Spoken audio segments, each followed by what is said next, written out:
উত্তরবঙ্গে উন্নয়নের রূপরেখা ঘোষণা মন্ত্রী অগ্নিমিত্রা পালের। ডাবগ্রাম ফুলবাড়ি ভাবে আলাদা পুরসভা, শিলিগুড়ি হবে হিমালয়ান সিটি। উত্তরবঙ্গ সফরে এসে শিলিগুড়ি পুর নিগমের জনসংযোগ কর্মসূচিতে অংশ নিলেন রাজ্যের নগর উন্নয়ন ও পৌর বিষয়ক মন্ত্রী অগ্নিমিত্রা পাল। রবিবার কলকাতা থেকে বিমানযোগে বাগডোগরা বিমানবন্দরে পৌঁছে তিনি সড়কপথে শিলিগুড়ি পুর নিগমে যান। সেখানে তাকে স্বাগত জানান পুর নিগমের কমিশনার বীর বিক্রম রায় এবং প্রশাসক মণ্ডলীর সদস্য আর বিমলা। পুর নিগমে আয়োজিত জনসংযোগ কর্মসূচিতে ফোনের মাধ্যমে নাগরিকদের কাছ থেকে পৌর পরিষেবা সংক্রান্ত বিভিন্ন সমস্যা, অভিযোগ ও পরামর্শ শোনেন মন্ত্রী। তিনি সংশ্লিষ্ট আধিকারিকদের দ্রুত সমস্যা সমাধানের নির্দেশ দেন এবং নাগরিকদের উন্নত পরিষেবা দেওয়ার উপর জোর দেন। এরপর উত্তরবঙ্গের বিভিন্ন পুরসভার আধিকারিকদের নিয়ে একটি পর্যালোচনা বৈঠক করেন। প্রথম পর্যায়ে জনসংযোগ কর্মসূচি শেষ হওয়ার পর একটি আভ্যন্তরীণ বৈঠক করেন মন্ত্রী। পরে সাংবাদিক বৈঠকে উত্তরবঙ্গের উন্নয়নে একগুচ্ছ গুরুত্বপূর্ণ ঘোষণা করেন তিনি। মন্ত্রী জানান, ডাবগ্রাম ফুলবাড়িকে আলাদা পুরসভা করার প্রক্রিয়া দ্রুত শুরু হচ্ছে। তিনি বলেন, স্থানীয় বিধায়ক শিখা চ্যাটার্জির বিধানসভায় উত্থাপিত দাবির ভিত্তিতে এই বিষয়ে ইতিবাচক সিদ্ধান্ত নেওয়া হয়েছে এবং খুব শীঘ্রই নতুন পুরসভা গঠনের কাজ শুরু হবে। শিলিগুড়িকে হিমালয়ান সিটি তথা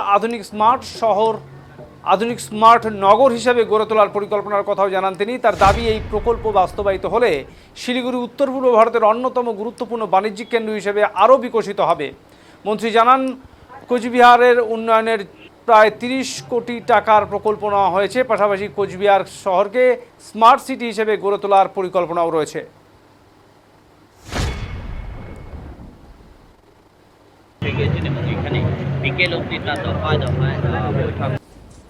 আজকে শিলিগুড়িতে সংবাদ মাধ্যমের বন্ধুরা যারা এসেছেন সবাইকে স্বাগত এবং ধন্যবাদ জানাই যে আজকে আপনারা এখানে এসেছেন। আমাদের কিছু কিছু বিষয় আমাদের দপ্তর থেকে, urban development and municipal affairs থেকে আমাদের পুরো টিম আজকে এসেছে। আমরা আজ সকালেই এসেছি এবং আপনারা জানেন যে আমরা 1 মাস আগে এসেছিলাম।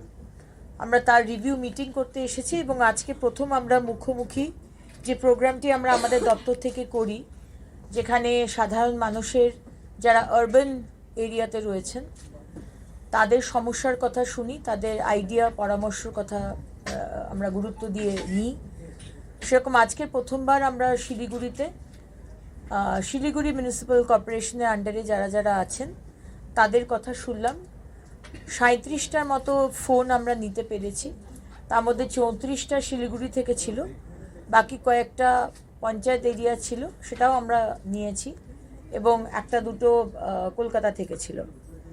শিলিগুড়ি এবং উত্তরবঙ্গ নিয়ে আমরা কিছু কথা আপনাদের সামনে রাখতে চাই। আপনারা জানেন যে এই 1 মাসের মধ্যে যেটা বললাম যে আমরা দ্বিতীয়বার উত্তরবঙ্গে এলাম এবং আগের সরকারের মতো শুধুমাত্র বেড়াতে উত্তরবঙ্গে না এসে উত্তরবঙ্গের প্রকৃত উন্নয়ন করার লক্ষ্যে বর্তমান সরকার প্রতিজ্ঞাবদ্ধ। মাননীয় মুখ্যমন্ত্রী শ্রী শুভেন্দু অধিকারীর সরকার প্রতিজ্ঞাবদ্ধ। উন্নয়ন বলতে সমস্ত শ্রেণীর মানুষের জীবনযাত্রার মনোন্নয়ন, পরিবেশের উন্নতি এবং সামগ্রিক জলবায়ু উন্নতির জন্য আমরা সচেষ্ট। প্রথম নাম্বার 1 পয়েন্ট, বাজেটে শিব মন্দিরে নতুন পৌরসভা ঘোষণা করা হয়েছে এবং এর কাজ দ্রুত আমরা শুরু করতে চলেছি। মাননীয় বিধায়িকা শিখা চ্যাটার্জির অনুরোধে আমরা ডাবগ্রাম ফুলবাড়িকেও পৌরসভার উন্নীত করার কথা চিন্তা করছি এবং করব। নাম্বার 2, শিলিগুড়িকে স্মার্ট সিটি হিসেবে গড়ে তোলা। স্মার্ট সিটি বলবো না, Siliguri is part of Himalayan hill city. সেটাতেও এই স্মার্ট সিটির মডেলই ডেভেলপমেন্ট হবে। এর ফলে নাগরিকদের জীবনযাপন অপেক্ষাকৃত আরামপ্রদ এবং সুবিধাজনক হবে। এর ফলে শিলিগুড়ি বাণিজ্য কেন্দ্র হিসেবে আরও প্রসার লাভ করবে। ইউআইডিএফ প্রকল্পের অধীনে 30 কোটি টাকা ব্যয়ে কুচবিহার শহরের নিকাশি ব্যবস্থা পুনর্গঠন করা হবে। নাম্বার 4, ইউসিএফ মানে আরবান চ্যালেঞ্জ ফান্ড প্রকল্পের অধীনে যেটা বলছিলাম, দার্জিলিং, কালিম্পং, শিলিগুড়িতে মাল্টি লেভেল কার পার্কিং তৈরি করা হবে।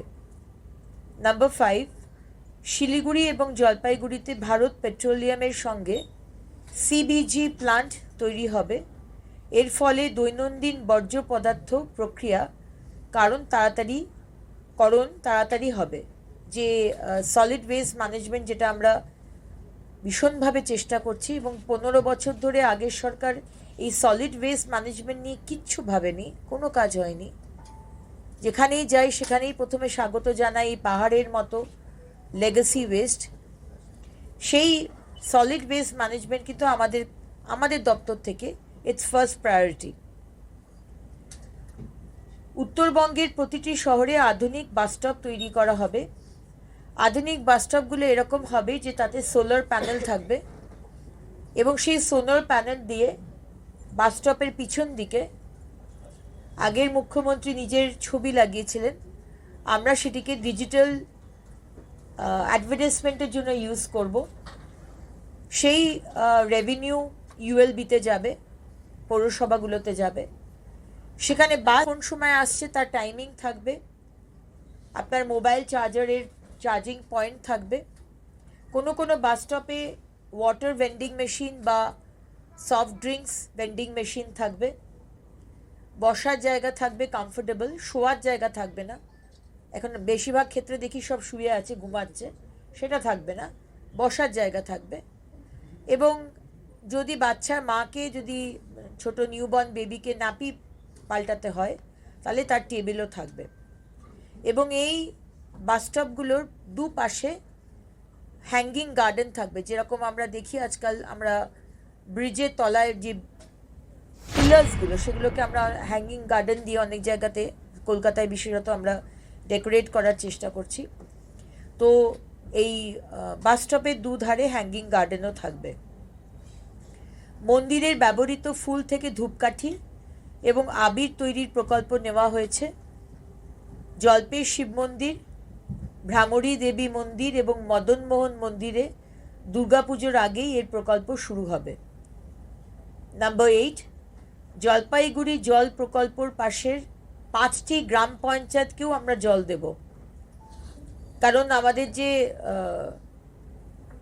আমাদের আরবান এরিয়াকার মধ্যে আসছে না, কিন্তু তা সত্ত্বেও আমাদের যে কাজটা চলছে সেটা ওদের পঞ্চায়েত এরিয়াতেও চলছে, যা মানে ইন্টারফিয়ার করছে। সেজন্য আমরা ডিসাইড করেছি যে যে জল প্রকল্পটা হচ্ছে সেখান থেকে আমরা এই 5টি গ্রামকেও আমরা জল দেব। নাম্বার 9, মিরিকের 3টে এসটিপি প্রকল্প এই বছরের মধ্যেই শেষ হবে। মিরিক লেক এবং সন্নিহিত অঞ্চলকে সুন্দর করে গড়ে তোলা হবে। আমার ইচ্ছে আমরা কলকাতাতে কলেজ স্ট্রিটকে যেভাবে আমরা অক্সফোর্ড স্ট্রিটের, লন্ডনের অক্সফোর্ড স্ট্রিটের মতো সুন্দর করার চেষ্টা করছি, সেরকমভাবে মিরিক লেকের যে পাশের যে জায়গাটা, সেটাকেও ভীষণ সুন্দরভাবে বিউটিফিকেশন করে আমাদের এটা ডেভেলপ করার প্ল্যানিংয়ের মধ্যে রয়েছে।